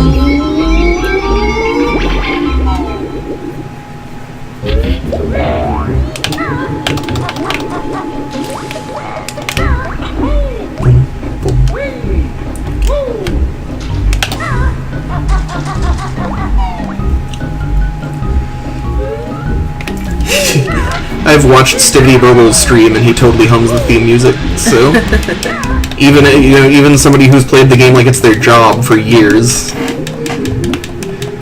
they still hum the theme music because it's so damn good.